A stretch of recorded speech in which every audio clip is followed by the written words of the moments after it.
Okay, so today for figurative language notes, we're going to be covering a hyperbole.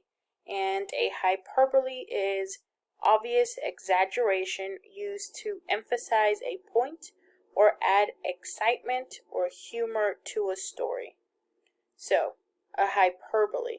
It's obvious exaggeration used to emphasize a point or add excitement or humor to a story.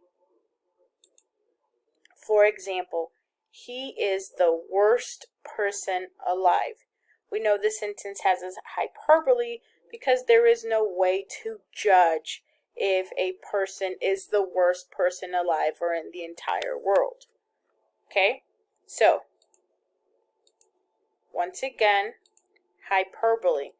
Obvious exaggeration used to emphasize a point or add excitement or humor to a story.